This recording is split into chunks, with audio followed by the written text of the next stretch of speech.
माँ गंगा, ये शब्द ही अपने आप में इतना पवित्र है कि इसके स्मरण मात्र से ही मन निर्मल हो जाता है। गंगोत्री से गंगा सागर की अपनी यात्रा में गंगा सुख, समृद्धि और खुशहाली बांटती चली जाती है। गंगा का जल इस पृथ्वी पर सबसे पवित्र जल माना जाता है, तो इसके पीछे विज्ञान और अध्यात्म की गहरी अवधारणाएं जुड़ी हुई हैं। रसायन शास्त्र की दृष्टि से देखें तो गंगा का जल बहुत विशिष्ट है। उसका पानी डिटीरियोरेट नहीं होता, मतलब सड़ता नहीं, चाहे वर्षों तक रखा जाए। बंद बोतल में भी वो अपनी पवित्रता, अपनी स्वच्छता कायम रखता है। ऐसा पानी किसी भी नदी का पूरी पृथ्वी पर नहीं है।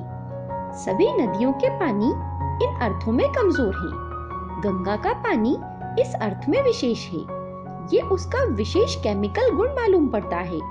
जबकि पुराने समय से हम गंगा में शव बहाए जा रहे हैं। गंगा में हमने हजारों हजारों वर्षों से लाशें बहाई हैं, लेकिन गंगा के पानी में सब कुछ लीन हो जाता है। दुनिया की किसी नदी में वैसी क्षमता नहीं है जहां हड्डियां भी पिघलकर लीन हो जाती हैं और गंगा को अपवित्र नहीं कर पाती। गंगा सभी को आत्मसात कर लेती है। किसी भी दूसरे पानी में लाश को हम डालते हैं तो पानी सड़ेगा, क्योंकि वहां पानी कमजोर और लाश मजबूत पड़ती है। गंगा में लाश को हम डालते हैं तो लाश ही बिखर जाती है, मिल जाती है अपने तत्वों में। गंगा इन सबसे अछूती अपने सहज प्रवाह में बहती रहती है, उस पर इसका कोई प्रभाव नहीं पड़ता। गंगा के पानी की बड़ी केमिकल परीक्षाएं हुई हैं और अब तो ये वैज्ञानिक रूप से सिद्ध हो गया है कि उसका पानी अनंत काल तक स्वच्छ रहेगा। गीता में भगवान कृष्ण ने स्वयं कहा है कि मैं मछलियों में मगरमच्छ और नदियों में गंगा हूँ। गंगा के इस आध्यात्मिक प्रतीक को भी हमें समझना चाहिए। गंगा के साथ हिंदू मन बड़े गहरे में जुड़ा है। गंगा को हम भारत से हटा लें तो भारत को भारत कहना मुश्किल हो जाएगा।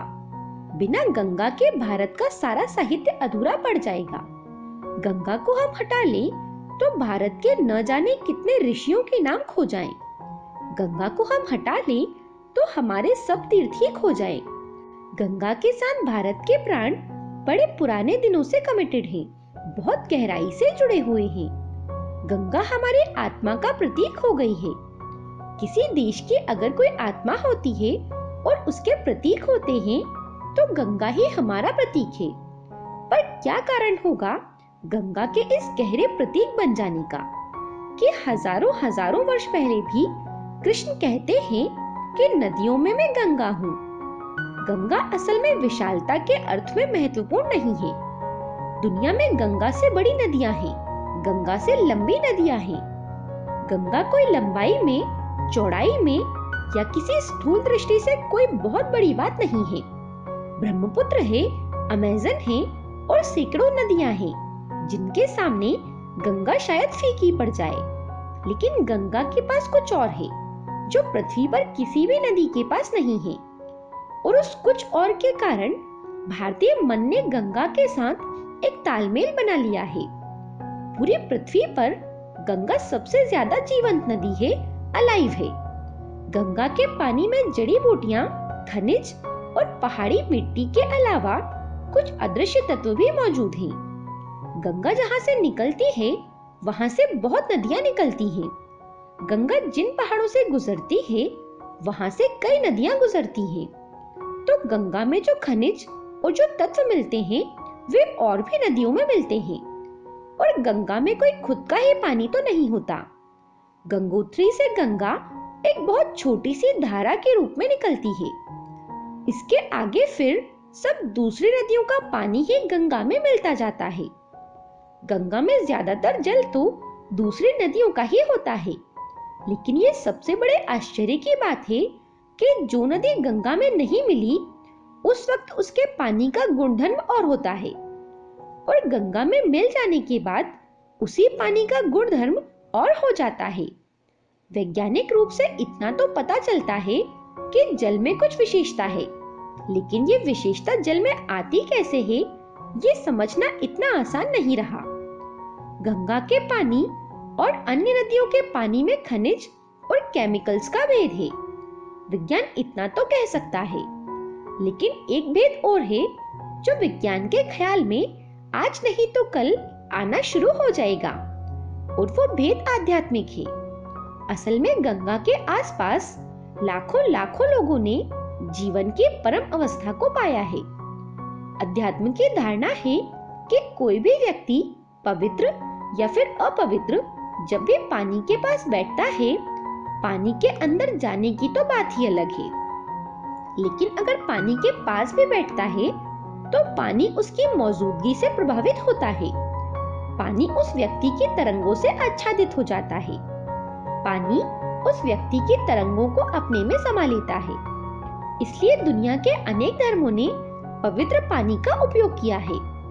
भारत में लाखों वर्षों से भारत के मनीषी गंगा के किनारे बैठकर प्रभु को पाने की चेष्टा करते रहे हैं, और जब भी किसी एक व्यक्ति ने गंगा के किनारे प्रभु को पाया है, तो गंगा भी उस उपलब्धि से वंचित नहीं रही। गंगा भी आच्छादित हो गई है। गंगा का किनारा, गंगा की रेत के कण कण, गंगा का पानी, सब इन लाखों वर्षों में एक विशेष रूप से स्पिरिचुअली चार्ज्ड, आध्यात्मिक रूप से तरंगायित हो गया है। इसलिए हमने गंगा के किनारे तीर्थ बनाए। इसलिए लोग गंगा की यात्रा करते हैं। इसलिए लोग सोचते थे कि गंगा में जाकर पाप धुल जाएंगे। वो पाप गंगा की वजह से नहीं धुल सकते, लेकिन गंगा के पास जो सूक्ष्म तरंगे हैं, गंगा के पास जो वातावरण है, वो जो लाखों लाखों वर्षों की छाया है, उस छाया में जरूर आप अगर अपने हृदय के द्वार खोलें तो आप दूसरे ही आदमी होकर वापस लौट सकते हैं। गंगा मात्र एक नदी ही नहीं, बल्कि एक आध्यात्मिक यात्रा भी है। माँ गंगा के लिए ही रामचरितमानस में तुलसीदास जी ने लिखा है कि गंग सकल मुद मंगल मूला, सब सुख करनी हरनी सब शूला। मतलब माँ गंगा समस्त प्रकार से मंगल करने वाली है, ये दुखों को हरने वाली और सुखों को प्रदान करने वाली है। माँ गंगा के चरणों में हमारा शत शत प्रणाम। वीडियो अच्छा लगे तो कमेंट में जय गंगा मैया जरूर लिखें। गंगा में ही आखिर अस्थियां क्यों बहाई जाती हैं, और गंगा में बहाई हुई अस्थियां आखिर कहाँ चली जाती हैं, इन दोनों ही विषयों पर हमने पहले वीडियो बनाए हुए हैं। उनकी लिंक डिस्क्रिप्शन बॉक्स में दे रही हूँ। आप वहां से उन दोनों वीडियोस को भी जरूर देखिएगा, और अगर आपको पसंद आए तो मुझे कमेंट करके जरूर बताइएगा। मेरे साथ बने रहने के लिए धन्यवाद।